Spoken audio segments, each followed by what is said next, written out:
Amigos, sean ustedes bienvenidos a una emisión más de Editorialmente, un espacio de la Universidad Autónoma del Estado de Hidalgo, que a través de la Dirección de Ediciones y Publicaciones, el Consejo Editorial y Garza TV, nuestra televisión institucional, presenta a nuestros profesores investigadores sus líneas de investigación, sus intereses académicos y algo muy importante, sus libros. Cómo participan ellos en la producción de este material documental científico y cómo se comparte a la sociedad, y pues desde luego es una proyección del trabajo que se realiza en esta casa de estudios. En esta ocasión vamos a comentar del libro Los rostros ocultos de la ciencia, que ya en alguna ocasión presentamos de manera general por sus editoras.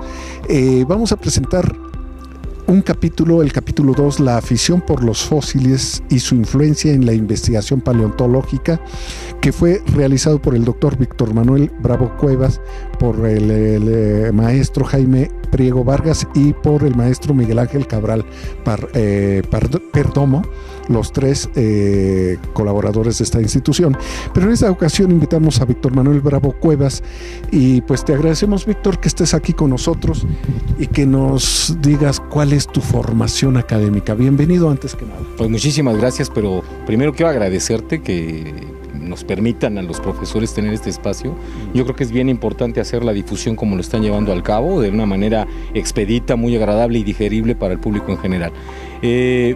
Con relación a tu primer cuestionamiento, yo soy biólogo de profesión, soy egresado a la Facultad de Ciencias de la UNAM, hice una maestría en ciencias en biología animal, me especialicé exactamente en biología ¿Allí animal. mismo?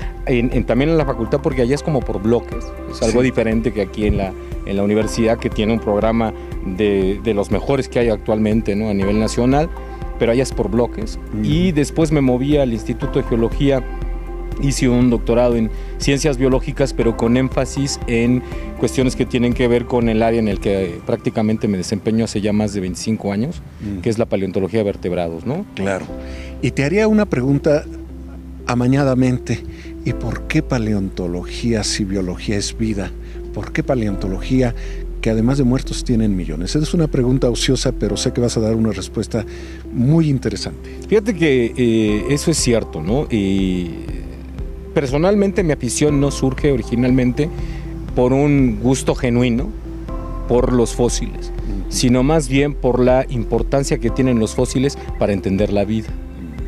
Entonces realmente mi primer acercamiento fue una cuestión más de biología evolutiva. O sea, yo lo que me atraía mucho es saber cómo explicar por qué las especies iban cambiando al paso del tiempo, por qué hay fenómenos terrestres que llevan a que desaparezcan y luego el planeta vuelve a ser recolonizado, entre comillas, por otras formas. Y entonces me di cuenta que la herramienta más tangible precisamente es lo que ha quedado encajonado en las rocas sedimentarias, que se convierte en fósiles. Y debo aclarar a todos, el público que nos vea, que la biodiversidad no se circunscribe a lo que vemos en la actualidad, sino que al menos tenemos evidencia de que el fenómeno ha ocurrido al menos los últimos 4.200 millones de años de historia del planeta a la fecha. Entonces, para poder monitorear esos cambios, definitivamente tenemos que apelar al registro fósil. A partir de ahí fue cuando ya prácticamente me enamoré de la disciplina y me dediqué, ¿no?, de lleno al estudio de los fósiles, ¿no? Pero sí, la biodiversidad, hay que aclararlo, ¿no? La biodiversidad tiene un componente histórico muy importante desde los albores, ¿no?, del fenómeno vida tal y como nosotros lo concebimos a la actualidad, ¿no? La actualidad. Estaba seguro de una respuesta interesante, porque además ya he platicado con ustedes. Y otra cuestión, Víctor, te pregunto, pocas universidades tienen laboratorios museo, y además esta orientación de la investigación y de la formación de jóvenes que se vayan interesando en la paleontología. Nuestra universidad lo hace. ¿Cómo ves, cómo te sientes responsable y además responsabilizado por la formación de nuevos investigadores en paleontología? ¿Y cuál es el futuro que le ves a la paleontología en México? Fíjate que es muy importante que destaques esa situación en particular para la universidad. El desarrollo de la investigación paleontológica a nivel nacional estuvo durante muchísimos años, prácticamente la segunda mitad del siglo pasado y los primeros 5 años, ¿no?, de este siglo, a investigadores de la Universidad Nacional Autónoma de México.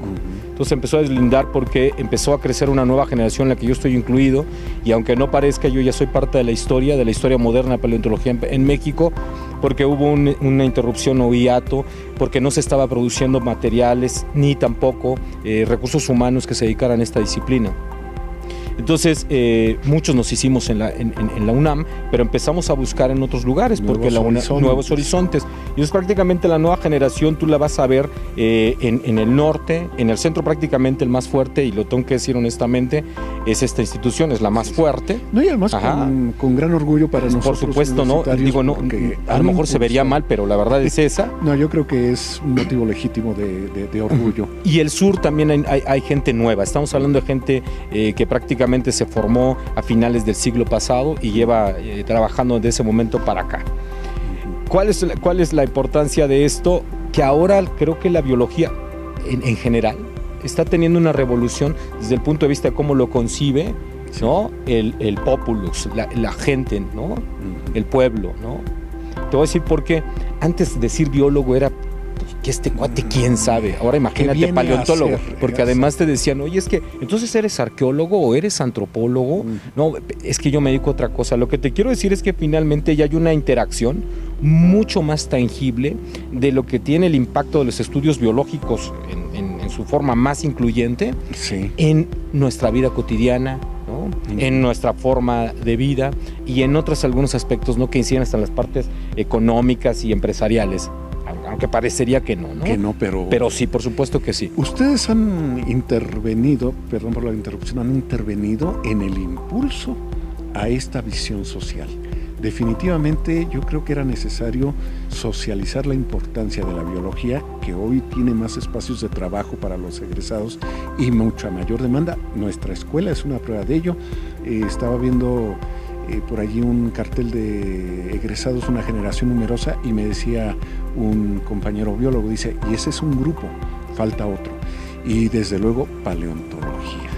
Entonces, bueno, yo creo que era necesario llegar a este punto, como es necesario hacerlo en muchas otras disciplinas científicas, socializar la importancia del conocimiento científico y permitir que haya una respuesta y un respaldo de la gente. Claro. ¿Lo están ustedes logrando?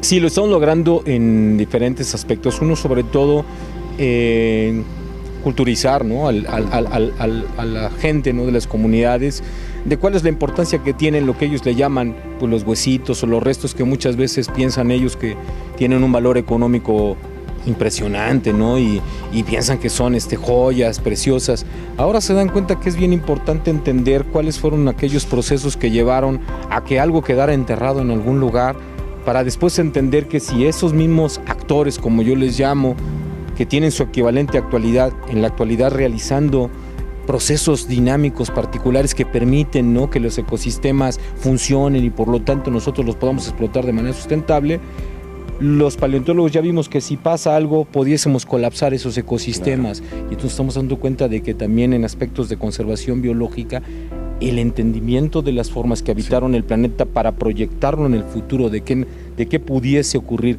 si esas piezas, ¿no? del ecosistema se empiezan a caer, se va a empezar a colapsar, ¿no? Entonces, ya vamos con la gente de hecho además es un gusto, ¿no? Te voy a ser honesto, a la gente le gusta, o sea, si tú me preguntas, la gente le gusta ir a rascarle y encuentra y se vuelve emocionante.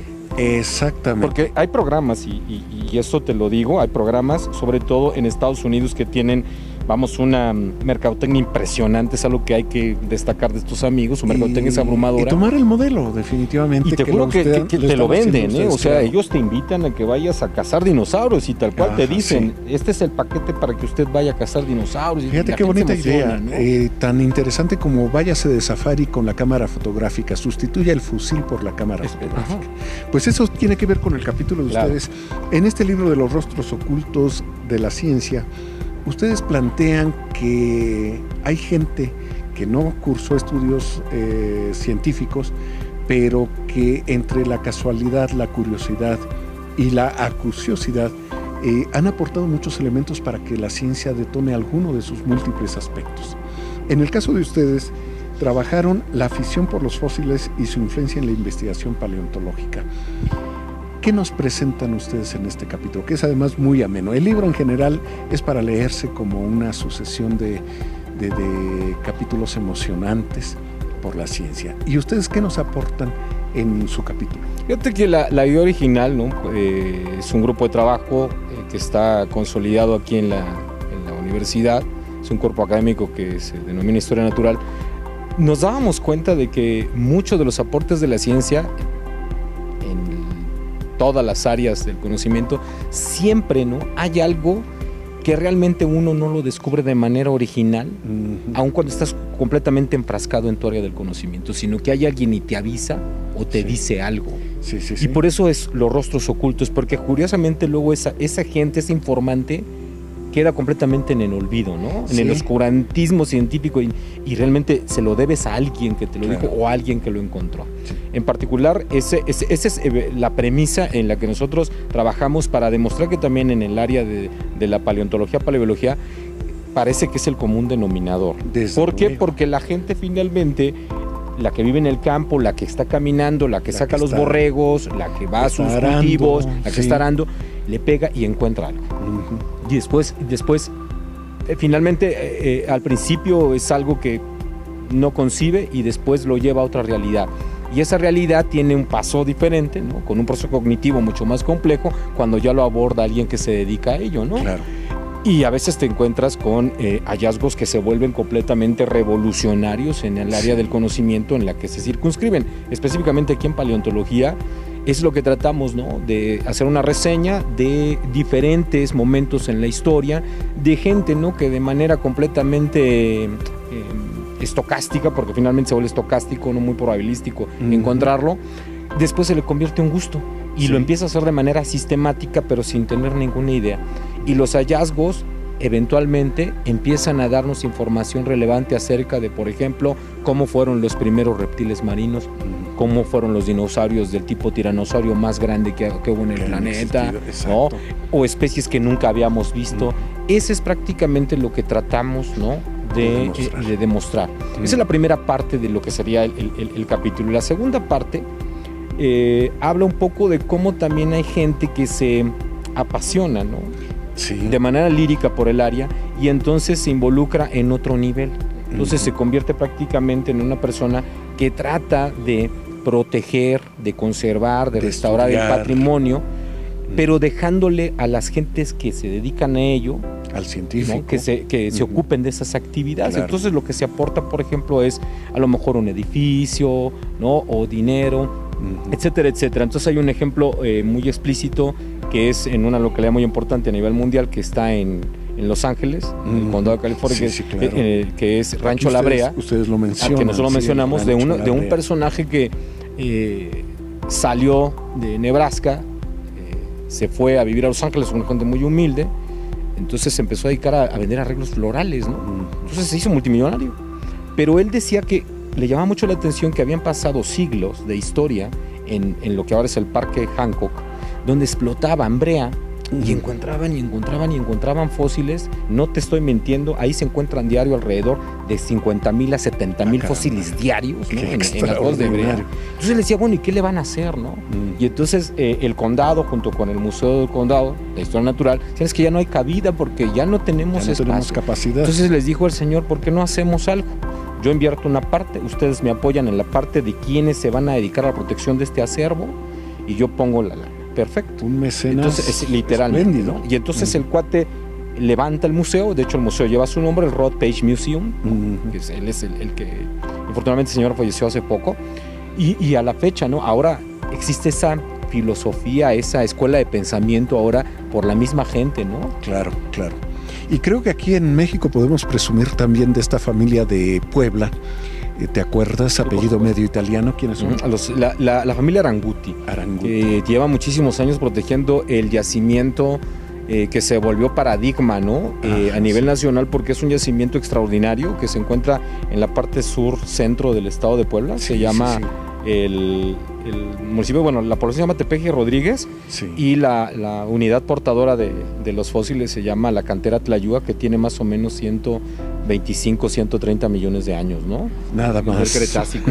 Y que además se puede visitar no nada más por los científicos, puede ir la gente, sí, visitar el museo, recorrer la región, siempre es atractivo. Sí, se volvió uno. Ahora, déjame comentarte que prácticamente nosotros llevamos a los chicos de la licenciatura, llevamos a los chicos de posgrado, ahí hacemos la práctica de campo, ahí la hacen. Sí, sí, sí. Porque es un lugar, literalmente, desde el punto de vista paleontológico, una diversidad impresionante, porque estamos hablando de la cantera, pero está el yacimiento de pie de vaca, que son huellas de camélidos, de félidos de gigantes. Acabamos de encontrar un rastro de un pecarí, de un jabalí,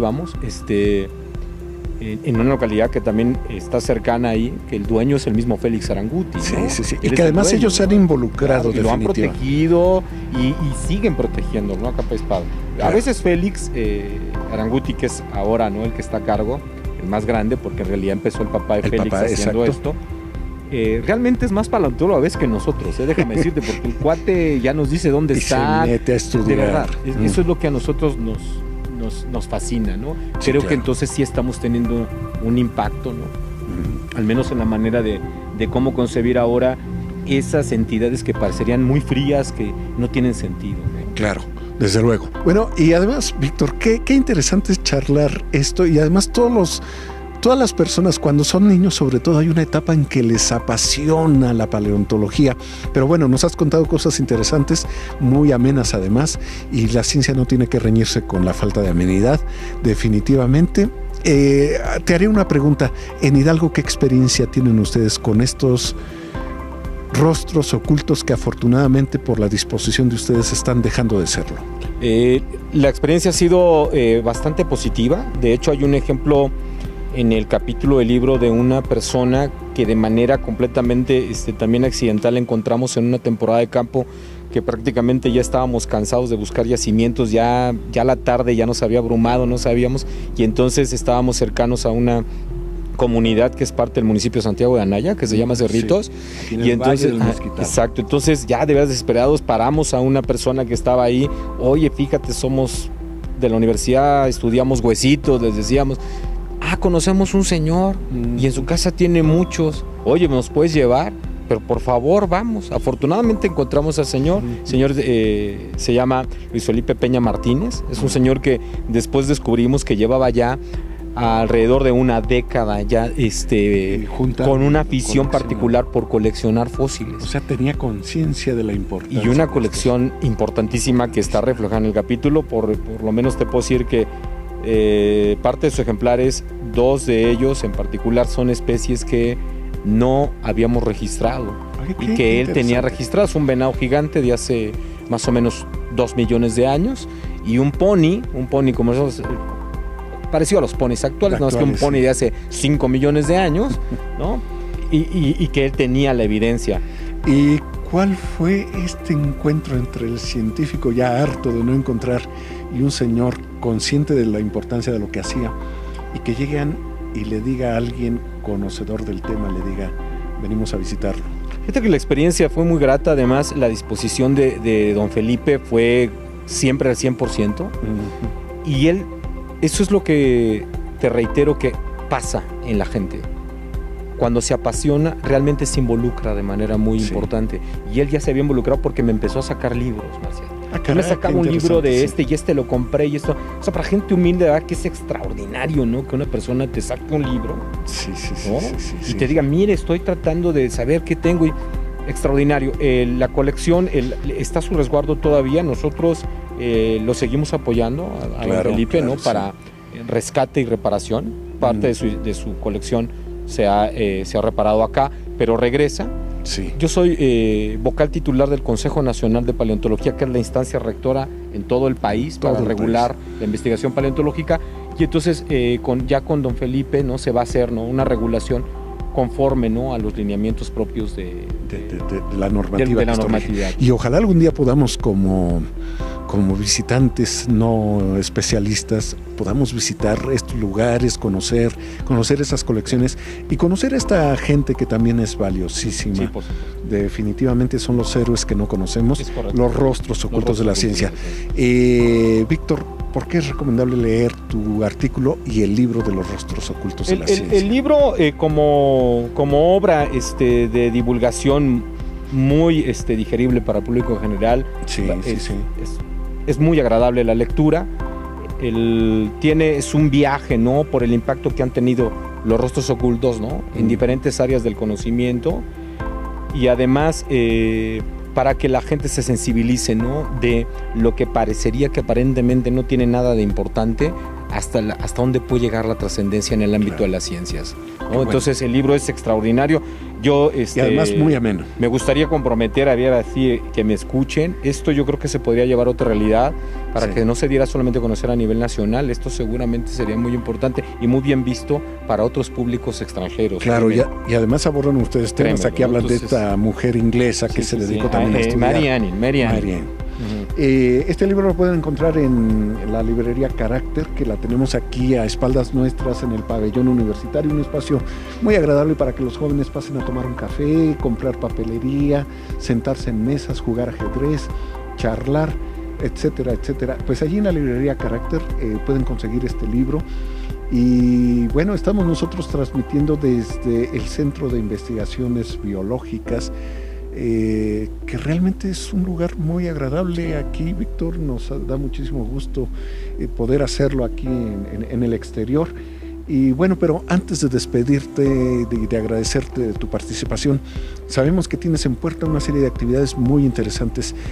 En un minuto dinos qué hay en puerta de tu participación en congresos. Bueno, estudios.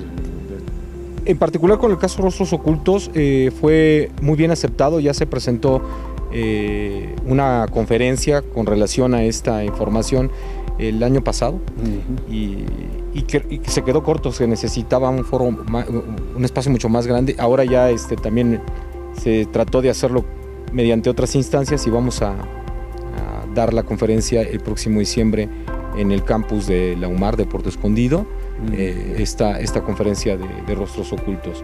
Estoy terminando ya el trabajo de los pecaríes, ¿no?, que es muy importante. Es el segundo registro de pecaríes fósiles de 5 millones de años para toda Norteamérica, que se manda la semana entrante a una revista británica. Y estoy trabajando con parientes de las vacas de hace 32 millones de años, con gente de Francia, con gente también de Estados Unidos, y con colegas del sur y también del centro. Y eso yo creo que también próximamente, en unos mesecillos, los primeros mesecitos del año que entra, con eso inicio el año, ¿no?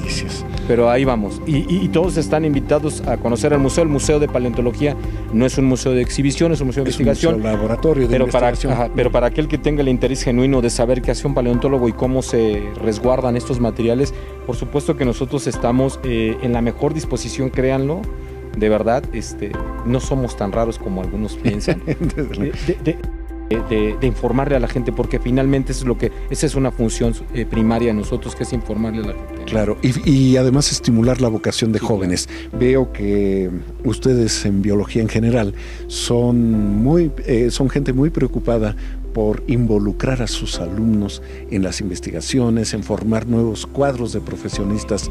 ¿Qué dicen los alumnos por la paleontología? Ahorita tienes alumnos en el extranjero, precisamente, ¿no? Sí, afortunadamente, que también tú conoces muy bien a uno de mis estudiantes. Ya ella prácticamente va a terminar su doctorado y está en Bristol, en Inglaterra. Nuria Morales, si nos ve por YouTube. Le mando un saludo, que es una extraordinaria estudiante y persona. Ahorita tengo 3 estudiantes más de licenciatura. Se me acaba de titular uno de maestría, que hizo cuestiones de polen, porque hay que pegarle a todo, ¿no? Entonces, claro.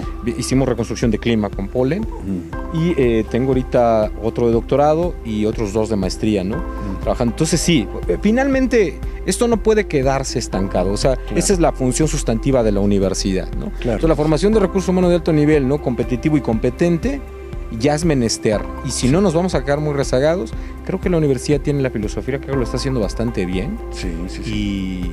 Y entonces pues vamos en esa línea, ¿no? Y esperemos llegar a lo que tenemos proyectado como institución, ¿no? Claro, y además, bueno, el trabajo de ustedes en el laboratorio, en la biblioteca, en el campo, en los congresos, en muchas partes del estado, del país y del mundo, Una carrera muy dinámica, definitivamente una profesión muy dinámica.